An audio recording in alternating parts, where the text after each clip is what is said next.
దేవుని ఘనమైన నామమునకు మహిమ కలుగునుగాక. మన ప్రభువును రక్షకుడునునైన యేసుక్రీస్తుల వారి యొక్క ప్రశస్తమైన నామమునకి మహిమ ఘనత ప్రభావములు యుగ యుగములకు కలుగునుగాక. సర్వాధికారి అయిన దేవుడు ఆయన గొప్ప కనికరాన్ని బట్టి మరొక శ్రేష్టమైన శుభదినములో దేవుని మాటలు మనము ధ్యానము చేయుటకు ప్రభు మనకిచ్చిన ఈ గొప్ప సదవకాశమును బట్టి దేవాది దేవునికి మనము ఎంతగానో కృతజ్ఞతాస్తుతులు చెల్లించవలసిన వారుగా ఉన్నాం. అదే సమయంలో దేవుని మాటలు వినుటకు దేవుని పాదముల చెంత కూడి ఉన్న దేవుని ప్రియబిడలైన మీ అందరికీ కూడా ప్రభు అయిన యేసుక్రీస్తు పేరట వందనములు తెలియచేయచ్చు ఉన్నాను. ప్రభువునందు ప్రియమైన వారలారా, గడిచిన దినాల్లో నుంచి ఒక సందేశాన్ని మనం భాగాలుగా చెప్పుకుంటూ వచ్చాం. దేవుడు మీలో ఉంటే జరిగే కార్యాలు ఏవి అన్న విషయాన్ని మనము జ్ఞాపకం చేసుకుంటూ, దేవుడు మనలో ఉంటే మనం చేసే రహస్య తప్పిదాలన్నీ ఆయన బట్టబయలు చేస్తాడు అని, మనం ఎవరికి తెలియదులేని ఎంత దాచిపెట్టినా ఆయన దాన్ని బయలుపరుస్తాడు. రెండవది, దేవుడు మనలో ఉంటే భ్రష్ట కార్యాలు మనము చెయ్యము అని చూసాం. రహస్యము అన్నప్పుడు ఆయన ముఖ కాంతిలో మన రహస్య పాపాలు కనపడుతున్నాయి అని, భ్రష్టులు అంటే చెడిపోయిన మనస్సు కలిగిన వారు అని మనం చూసాం. ప్రభు చిత్తానుసారంగా ఈ దినాన్ని సందేశాన్ని పూర్తి చేద్దాం. మరొకసారి, దేవుడు మీలో ఉంటే జరిగే కార్యాలు. ఒకసారి మూలవాక్యాన్ని చదువుకుందామా మరలా. ఎఫెసీయులకు రాసిన పత్రిక 4వ అధ్యాయము 6వ వచనాన్ని మూల వాక్యముగా మరొకసారి చూద్దాం. అందరికీ తండ్రి అయిన దేవుడు ఒక్కడే. అందరికీ తండ్రి అయిన దేవుడు ఒక్కడే. ఆయన అందరికి పైగా ఉన్నవాడై. అందరికీ తండ్రి అయిన దేవుడు ఒక్కడే. ఆయన అందరికి పైగా ఉన్నవాడై అందరిలోనూ వ్యాపించి అందరిలో ఉన్నాడు. మన దేవుడట అందరిలో ఉండేవాడు. అయితే అందరిలో ఉంటే అందరి రహస్యాలు మాకు తెలియవే అని మనం పొరపాటు పడుకోకుండా 5వ వచనంలో చెప్పాడు, ప్రభు ఒక్కడే అన్నాడు, తండ్రి అయిన దేవుడు ఒక్కడే అన్నాడు. 4వ వచనంలో అయితే బ్యాప్టిజం ఒక్కటే అన్నాడు. మనం పిలువబడిన పిలుపు విషయమైన నిరీక్షణ ఒకటే అని 4-5 వచనాల్లో ఆయన చెబుతూ వస్తాడు. అంటే రక్షించబడిన వారిలో ఆయన ఉండుట ద్వారా ఏమేమి కార్యాలు మనకు కలుగుతాయి, జరుగుతాయి అని అంటే, మన రహస్య తప్పిదాలు బయటపడతాయి. రెండవది, చెడిపోయిన మన యొక్క స్వభావాన్ని దేవుడు బట్టబయలు చేస్తాడు. ఈ దినాన మనలో ఉంటే జరిగే మరొక కార్యం ఏంటో చూద్దామా. రోమీయులకు రాసిన పత్రిక 8వ అధ్యాయము. ఇక్కడ చాలా బాగుంది చూడండి. క్రీస్తు మీలోనున్న ఎడల 8వ అధ్యాయం 10వ వచనము. క్రీస్తు మీలోనున్న ఎడల మీ శరీరము పాప విషయమై మృతమైనది గాని మీ ఆత్మ నీతి విషయమై జీవము కలిగి ఉన్నది. చాలు, అక్కడ ఎంత బాగుంది చూడండి అన్నమాట. చాలా చక్కగా 10వ వచనం, క్రీస్తు మీలోనున్న ఎడల మీ శరీరము పాప విషయమై మృతమైనది గాని మీ ఆత్మ నీతి విషయమై జీవము గలది అన్నాడు. అంటే దేవుడు మనలో ఉంటే మనలో ఉన్న పాపపు కార్యాలన్నీ చచ్చిపోయి, మృతము అంటే అదే అర్థం, మనలో ఉన్న పాప కార్యాలన్నీ చచ్చిపోయి, రెండవ లైన్లో ఆ మాటను చెబుతూ ఆయన అన్నాడు, ఆత్మ విషయమై లేదా ఆత్మ నీతి విషయమై జీవము గలవారు. అంటే శారీరానుసారంగా చనిపోయి ఆత్మానుసారంగా నడుచుకోవడం. అక్కడ రెండు భాగాలు మనకు చెప్పాడు. ఒకటి శరీరము, రెండవది ఆత్మ. మనకు తెలుసు శరీర కార్యములు స్పష్టమై ఉన్నవి అన్నాడు గలతీయులకు రాసిన పత్రిక 5వ అధ్యాయము 19వ వచనంలో. శరీర కార్యములు స్పష్టమై ఉన్నవి అన్నాడు. అదే 5వ అధ్యాయం 22వ వచనానికి వెళ్తే ఆత్మ ఫలమేమనగా అని అంటాడు. ఇప్పుడు క్రీస్తు మనలో ఉంటే శరీరానుసారమైనటువంటి జీవము ఏమైపోవాలి? చచ్చిపోవాలి. అందుకే 8వ అధ్యాయానికి ఒక విశిష్టత ఉంది. రోమీలకు రాసిన పత్రికలో శరీర ఆత్మ కార్యాలు చాలా చెప్తాడు ఆయన. మీరు 5వ వచనాన్ని చూస్తే, శరీరానుసారులు శరీర విషయముల మీద మనస్సు నుంచుదురు, ఆత్మానుసారులు ఆత్మ విషయముల మీద మనస్సు నుంతురు. శరీరానుసారమైన మనస్సు మరణము, ఆత్మానుసారమైన మనస్సు జీవమును. ఇది బాగుందండి. శరీరానుసారులు దేని మీద మనసు ఉంచుతారంట? శరీరం మీద.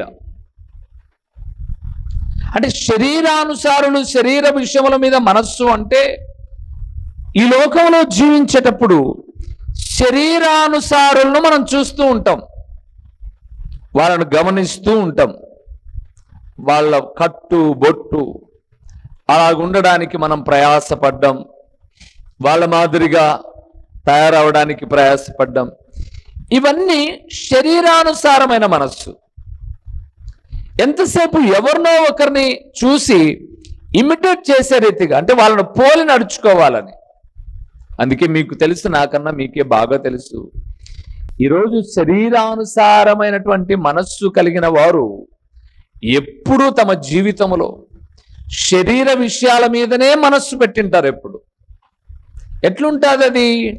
యేసు ప్రభు మొట్టమొదటి ప్రసంగంలో చెప్పాడు, ఏమి తిందుమా, ఏమి తాగుదుమా, ఏమి ధరించుకుందుమా, కానా పీనా సోనా అన్నాడు. ఎప్పుడు ఏం తిన్నాం, ఎప్పుడు ఏం ధరించుకున్నాం, ఎప్పుడు కూడా ఆలోచన విధానం చూడండి. కానీ ఆ 6వ అధ్యాయం అన్నమాట మత్తయి సువార్తలో ఆ మాటలు ఉన్నాయి. ఏమి తిందుమా, ఏమి త్రాగుదుమా, ఏమి ధరించుకుందుమా అని మీరు అనుకుంటున్నారు. మీకు ఎప్పుడెప్పుడు ఏమేం కావాలో ఎవరికి తెలుసు? ఆత్మ ఇచ్చిన దేవునికి తెలుసు. మీకు ఇంకా ఒక మాట చెప్తాను. పిల్లలకు ఎప్పుడెప్పుడు ఏమేం కావాలనో వాళ్ళకన్నా మీకే బాగా తెలుసు. అందుకే వారి కొరకై ముందుగానే మీ సిద్ధపాటు చాలా జాగ్రత్త. ఫర్ ఎగ్జాంపుల్, వాడు 7:30 నుంచి 8 లోపల టిఫిన్ తినాలని మీకు ముందే తెలుసు కాబట్టి మీ సిద్ధపాటు ఎంత జాగ్రత్తగా ఉంటుందో చూడండి. ఈరోజు ఒక యూనిఫామ్ వేసుకొని రేపు ఒకటి వేసుకోసరికి ముందు రోజు వేసుకున్నది ఎక్కడ దుర్వాసన వస్తుందో అని మీ శరీరం సహకరించినా సహకరించకపోయినా వాటిని శుభ్రపరిచి చక్కగా అతనికి అరేంజ్ చేసి పెడతారు. అంటే పిల్లలకు ఎప్పుడు ఏమేం కావాలో తల్లిదండ్రులమైనటువంటి మనకు తెలిసినప్పుడు, మనకు ఎప్పుడు ఏం కావాలో కూడా మనకన్నా బాగా ఎవరికి తెలుసు? దేవునికే తెలుసు. కానీ మనం ఏం చేస్తామంటే, నీకేం తెలీదు ప్రభువా, మేము చెప్తుంటాం మాకి అని అంటాం. అందుకే మత్తయి సువార్త 6వ అధ్యాయం 33వ వచనంలో చూస్తే, మొదట నా నీతిని నా రాజ్యమును వెదకుడి, అప్పుడు అవన్నీ అన్నాడు. బా, వండర్ఫుల్ పదం అండి అది. 6:33లో ఉంటుంది. మొట్టమొదట నా నీతి ఇక్కడ వచ్చింది కాబట్టి చెప్తున్నాను అన్నమాట. మీరు 10వ వచనాన్ని చదివారా లేదా? ఆత్మ నీతి విషయమై జీవము కలిగి ఉన్నది. యేసు ప్రభుల వారు చెప్పాడు, మొదట నా నీతిని, నా రాజ్యమును ఎతకండి. ఆ పైన మీరు అడిగారు చూడు, ఏమి తినాలి, ఏమి ధరించాలి, లేకపోతే ఏమి కావాలని మీరు కోరుకున్నారు చూడు, ఎప్పుడు ఏవి అవసరమో అవి నేను మీకు ఇస్తాను. ప్రభునందు ప్రియమైన వాళ్ళారా, క్రీస్తు మనలో ఉంటే ఆ రెండవ మాట చెప్తున్నాడు, ఆత్మానుసారమైన జీవితాన్ని జీవిస్తాం, ఆజ్ఞల మార్గములో నడుస్తాం. అందుకే ఆయన అన్నాడు, శరీరానుసారంగా మీరు చచ్చిపోవాలి అన్నాడు. మీకు పాత నిబంధనలో ఆదాము అవ్వను గురించిన వివరణ ఒక్కసారి టూకీగా ఒక మాట చెప్తాను చూడండి. సృష్టికర్త అయిన దేవుడు ఆ చెట్ల ఫలాలన్నీ మీరు తినచ్చు, ఆ మధ్యలో ఉన్న మంచి చెడ్డలను తెలివినిచ్చే జీవవృక్ష ఫలాన్ని మాత్రం మీరు తినద్దు అన్నాడు. అంటూ ఒక మాట అన్నాడు, దీని తిను దినమున మీరు చచ్చిపోతారు అన్నాడు. ఇప్పుడు మన దగ్గరకు వస్తే వాళ్ళు తిన్నారు, మరి చావలేదే. వాళ్ళు తిన్నారండి. దేవుడు ఏం చెప్పాడు, మీరు దీని తిను దినమున నిశ్చయముగా చేస్తారన్నాడు, చచ్చిపోతారు మీరు. ఇప్పుడు మనమేం ప్రశ్న వేసు, చావలేదే, వాళ్ళు బాగున్నారు కదన్నా అంటే దేవుడు అబద్ధికుడు కదా. అయితే మీరు గమనించాలి ప్రియులారా, వారు శారీరకంగా చచ్చి బతికారు. ఒకసారి మీకు వివరణ ఇస్తాను. అందుకే అప్పటిదాకా కష్టము తెలీదు, చెమట కార్చే విధానం తెలియదు, పాపము తెలియదు, వారు దిగంబరులమన్న సంగతి వారికి తెలియదు. మీరు ఆజ్ఞను అవిధేయులయ్యారు కాబట్టి గెట్ అవుట్ అన్నాడు. బయటికి వచ్చేశారు. చెమట కార్చి కష్టపడాలి, అది ఓకే, అలాగ ప్రక్కన పెడదాం. తొలి సంతానముగా కయీను పుట్టాడు, రెండవ కుమారుడుగా హేబేలు పుట్టాడు. ఇప్పుడు మీకు చెప్తాను, వారు చచ్చిన విధానాన్ని చెప్తాను. వీరిరువురు ఒకరి మీద ఒకరికి అసూయ పుట్టి పెద్దోడు కయీను చిన్నోని చంపాడు. చంపిన తర్వాత దేవుడు అడిగాడు, ఓకే ఇవన్నీ అలాగ ప్రక్కన పెడదాం. బైబిల్ అన్ని విషయాలు రాస్తే భూలోకమే సరిపోదంటాడు భక్తుడు. ఇప్పుడు మనం ఇమాజిన్ చేద్దాం, ఒక తల్లి పిల్లలు ఒకరినొకరు పోట్లాడుకొని చచ్చిపోయేదాకా వస్తే ఆ తల్లిదండ్రులు భూమి మీద బ్రతికినా నెమ్మదిగా బతకగలరా? ఎట్లుంటుంది బ్రతుకు? కడుపును పుట్టిన పిల్లలు మాట్లాడకపోతేనే తల్లిదండ్రులు తల్లడిల్లుతారండి. మా రెండో అన్న ఇదే వీధిలో ఉంటే మేము ఇల్లు కట్టుకున్నప్పుడు, ఎందుకంటే సంఘ సహవాసి కాదు, విశ్వాసి కాదు, అందరినీ పిలిచాం, మేము అందరినీ పిలుచుకున్నాం, మా ఆత్మీయులందరినీ. సంఘపు బిడ్డలు ఇంటింటికి తిరిగి మేము ఇల్లు కట్టుకున్నాం, దేవుడు ఇల్లు ఇచ్చాడు, మీరు రండి అని అన్నాం. అందరూ చక్కగా వచ్చారు. ఏదో దేవుడు ఇచ్చిన కాటికి కొత్త బట్టలు కొనుక్కున్నాం, మా అమ్మకు కొత్త బట్టలు కొన్నాం, స్టిచ్చింగ్ చేయించాం, కుట్టించాం. ఇంకా చూడు రెడీ అయ్యలేదో చూసుకో అని చెప్పేసి అంటే ఉన్నీలే పక్కన పెట్టానింది. మేమనుకున్నాం బట్టలు నచ్చలేదా? ముందు తెచ్చినప్పుడు హ్యాపీగానే బాగున్నాయిలే కుట్టి అనిందే, ఇప్పుడు ఉన్నీలే పక్కన పెట్టంటే ఏంటి విషయం అంటే నువ్వే కనుక్కున్నాడు. ఏమైంది అని అంటే కండిషన్స్ అన్నమాట. నేను ఇవి కట్టుకుంటాను. ఒక మాట వాణి కూడా వెళ్ళి పిలిచండ్రా ఇల్లు ఓపెనింగ్కు. ఎందుకులే, వాళ్ళు అంత ఆత్మీయులు కాదు, ప్రార్థనా పరులు కాదు. నా రక్త సంబంధికుడు అయితే కావచ్చు కానీ ప్రార్థనా పరుడు కాదు. వాళ్ళు మనతో కలవడానికి ఇష్టపడరంటే, కలవకపోయినా నేను బతికున్నంత వరకు నా కళ్ళ ముందు ఏం కావాలంట? పిలిచాలంట. అంటే ఒకరు మాట్లాడకపోతేనే పిలవండి అని తల్లిదండ్రులు అంటే, ఇప్పుడు వీరిరువురి వైర్యాన్ని బట్టి వారు భూమి మీద బ్రతికి ఉన్నా కూడా చచ్చిన వారితో సమానం. అందుకే మీరు చూడండి, ఆదాము తన జీవిత కాలం, అవ్వ తన జీవిత కాలం, ఆ బీజం, ఆ విత్తనం ఎంత కీడు తెచ్చిందో చూడండి. దేవుని బిడలారా, శరీరానుసారంగా ఉన్న ఏ వ్యక్తి కూడా తను శరీర కోరికలతో చావకపోతే ఆత్మానుసారంగా జీవించలేడు. వారిలో నా ప్రభువైన యేసుక్రీస్తు ఉండలేడు.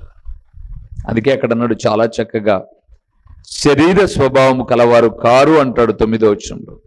దేవుని ఆత్మ మీలో నివసించిన ఎడల, 8వ అధ్యాయం 9వ వచనం, దేవుని ఆత్మ మీలో నివసించి ఉన్న ఎడల మీరు ఆత్మ స్వభావము గలవారే కానీ శరీర స్వభావము గలవారు కారు. కంటిన్యూషన్ చేద్దామా? ఎవడైనను క్రీస్తు ఆత్మ లేని వాడైతే వాడాయన వాడు కాదు. గుర్తుపెట్టుకోండి ప్రియులారా, దేవుడు మనలో ఉంటే పాప ఇచ్చలు, పాప ఆలోచనలు, పాప స్వభావాలు చచ్చిపోతాయి.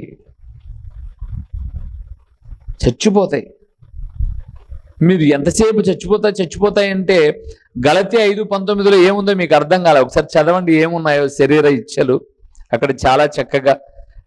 ఎందుకంటే చదివితే ఈ నాలో ఉన్నటువంటి బీరువాలోని వరుసలా అని అనుకుంటారన్నమాట మీరు. 5వ అధ్యాయం 19వ వచనం చూద్దామా? 5:19 ఏమున్నాయి? శరీర కార్యములు స్పష్టమయ్యేమున్నవి. ఏవనగా జారత్వము, ఓకే, అపవిత్రత, కాముకత్వము, విగ్రహారాధన, అభిచారము, ఆ నుంచి రండి. ఇంకా కొలుచుకునే ఉంటాయి కదండి, మోసుకొని పోయన్ని ఉన్నాయి. ఏంటంట? ద్వేషములు, రెండవది ఎప్పుడు జగడమాడకపోతే బోధిగని స్వభావము, మూడవది మత్సరము అంటే అసూయకు మరొక పేరది, ఎసిడిటీ, కన్నా చెడ్డది. అక్కడ దాన్ని కంటిన్యూషన్ చేస్తూ క్రోధములు అన్నాడు. తర్వాత ఏమన్నట? కక్ష్యలు, భేదములు. మామూలుగానే మనం, నా శరీరం చూడు ఎర్రగా నిగనిగనిగనిగా మెడుస్తుంది, నువ్వు నల్లదానివి కదా, నువ్వు పొట్టిగున్నావు నేను ఎత్తున్నా, నేను అందగత్తెను నువ్వు అందగానివి కాదు. ఈ భేదాలండి,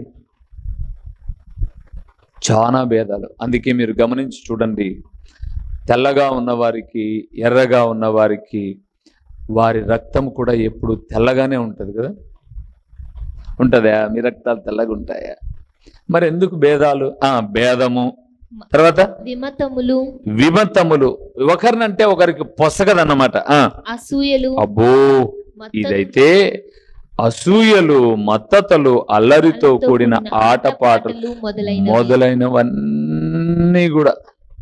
ఇవి చేసేవాడు దేవుని రాజ్యాన్ని స్వతంత్రించుకోడంటాడు. చూడండి 21లో, వీటిని గూర్చి నేను మునుపు చెప్పిన ప్రకారము ఇటు వాటిని చేయువారు దేవుని రాజ్యమును స్వతంత్రించుకొనరని మీతో స్పష్టముగా చెప్పుచున్నాను. మరి మేము పాట పాడితే, వాక్యం చెప్తే, కానుకిస్తే, అర్పణ అర్పిస్తే, నువ్వు ఎన్నెన్నా అర్పించు, నీలో ఈ శరీర ఇచ్చనలు ఉంటే దేవుడు నీతో ఉండలేడు. బిందె నిండిన తర్వాత, గ్లాసో చెమ్మో నిండిన తర్వాత ఇంకెన్నీళ్ళు వేసినా ఎక్కడ పోతాయి? ఉలిగిపోతాయి. నీలో ఇవన్నీ ఉన్నాయనుకోండి, ప్రభు వచ్చినా ఉండలేడు, బయటకు వచ్చేస్తాడు. అందుకే అన్నాడు, దేవుడు మీలో ఉంటే పాప విషయమై మృతమై నీతి విషయమై జీవిస్తాం. అందుకే జ్ఞాని అయిన సొలొమోను ఒక మాట అంటాడు చూడండి, సామెతల గ్రంథము 20వ అధ్యాయము 27వ వచనం. నరుని ఆత్మ యెహోవా పెట్టిన దీపము, అది అంతరంగములో ఉన్న వాటిని అన్నిటిని ఏం చేస్తుందంట? వెతుకుతుందంట. దేవుని ఆత్మ ఎక్కడెక్కడ ఏమేమి లోపాలు ఉంటాయి అవన్నీ బయటకు తీసుకొచ్చి కొల్లాగలగ బయటకు పడేస్తుంది. అందుకే మన రహస్యాలన్నీ కూడా దేవుడు మన దగ్గర ఉంటే బయట పెడతాడు. మొదటిది రహస్యాలు బయటపడతాయి, రెండవది భ్రష్టులు కాకోకుండా ఉండాలి, మూడవది పాప విషయమై చచ్చి నీతి విషయమై బ్రతకాలి, నాలుగవది ఇంకొక మాట చూసి ముగిద్దామా. యోహాను రాసిన మొదటి పత్రిక 4వ అధ్యాయము 4వ వచనాన్ని ఒకసారి చదువుదామా. 4:4 చిన్న పిల్లలారా చిన్న పిల్లలారా మీరు దేవుని సంబంధులు, మీరు దేవుని సంబంధులు. మీలో ఉన్నవాడు ఆ మాట చూడండి, మీలో ఉన్నవాడు లోకములో ఉన్నవాని లోకములో ఉన్నవాని కంటే గొప్పవాడు గనుక మీరు వానిని మీరు ఉన్నారు. వానిని ఏం చేసి ఉన్నారు. మూడవది, ఆయన మనలో ఉంటే, దేవుడు మనలో ఉంటే దేవుని సంబంధిగా ఉంటూ జయ జీవితాన్ని జీవిస్తాం. మనము ఆయనలో ఉంటే లేదా ఆయన మనలో ఉంటే జయ జీవితాన్ని జీవిస్తాం. దేన్ని జయించాలి మనము? ఒకసారి మీరు 2వ అధ్యాయానికి రండి. అదే యోహాను రాసిన మొదటి పత్రిక 2వ అధ్యాయము 15వ వచనం నుంచి చదువుదామా. ఈ లోకమునైనను లోకములో ఉన్న వాటినైనను ప్రేమింపకుడి. ఎవడైనను లోకమును ప్రేమించిన ఎడల తండ్రి ప్రేమ వానిలో నుండదు. చూసారా, జయించాల్సింది ఏంటో తెలుసా? లోకములో ఉన్నదంతయు అనగా శరీరాశయు,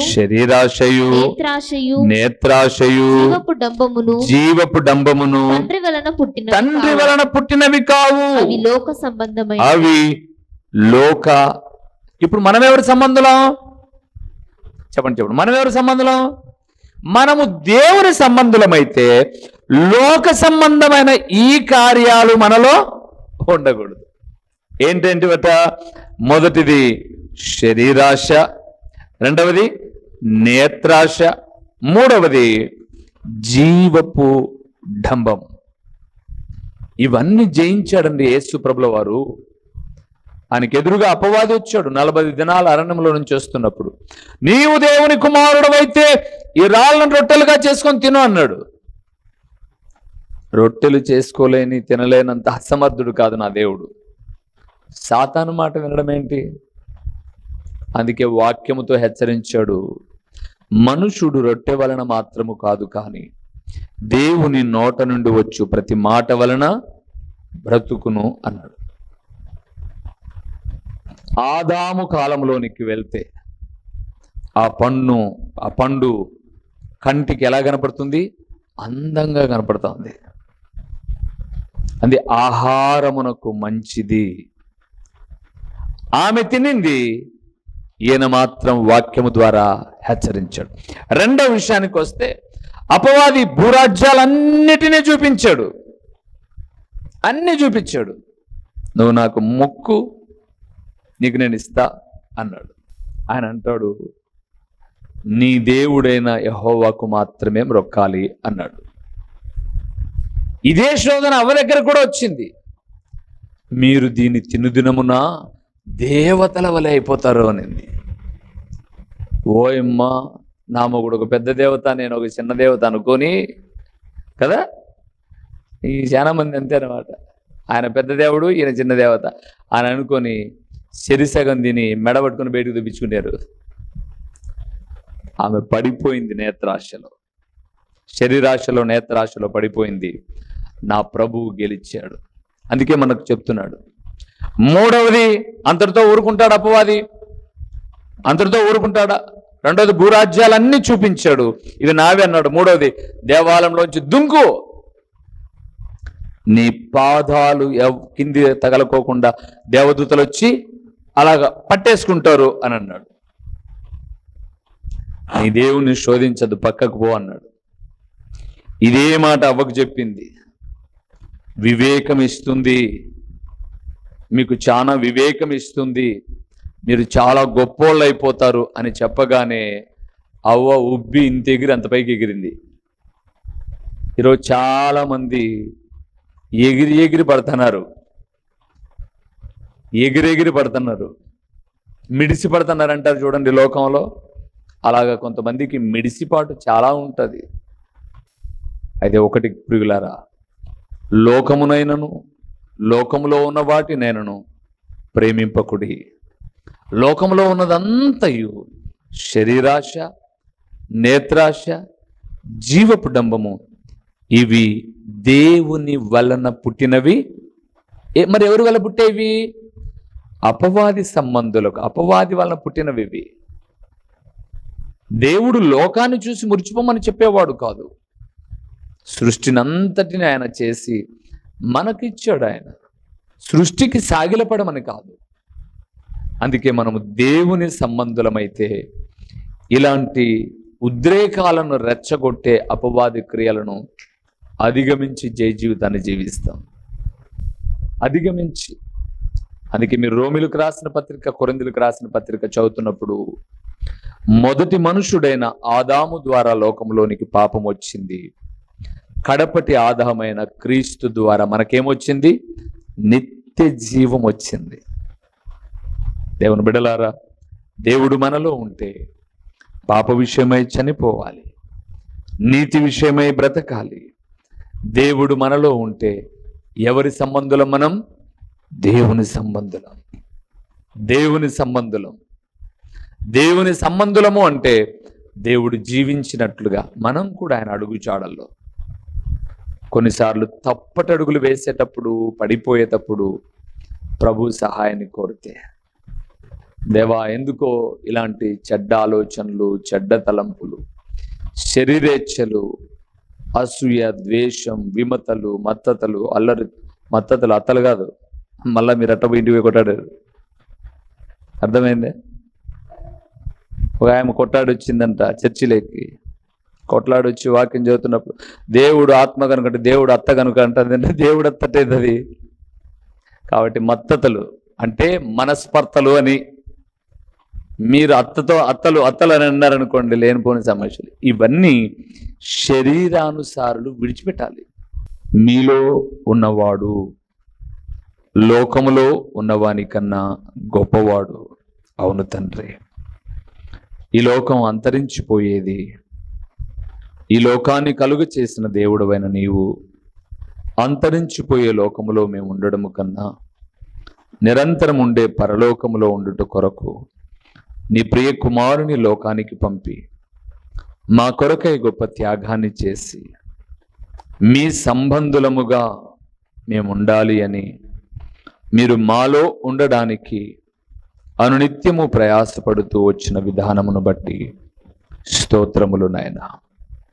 ఈ వాక్యమున్న బిడ్డలమైన మేము మా తప్పిదాలు ఎప్పుడైనా బయట కనపడుతూ వాక్యములో హెచ్చరిస్తూ ఉన్నప్పుడు దేవుడు నాకు సమీపంగా ఉండి నన్ను సరిచేస్తున్నాడు అని విశ్వసించడానికి, భ్రష్ట కార్యాలు చేసేటప్పుడు చెడిన మనస్సును బాగు చేయడానికి ఆయన నా దగ్గరగా ఉన్నాడని విశ్వసించడానికి, పాప విషయమై చనిపోయి నీతి విషయమై బ్రతకడానికి, మీ సంబంధిగా మేము బ్రతకడానికి, మమ్మల్ని మేము ఆయుత్తపరుచుకోవడానికి కృపనివ్వండి తండ్రి.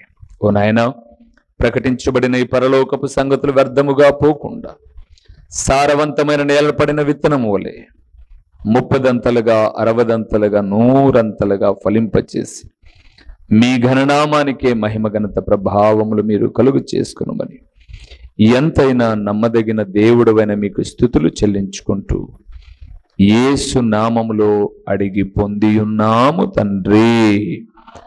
ఆమేన్.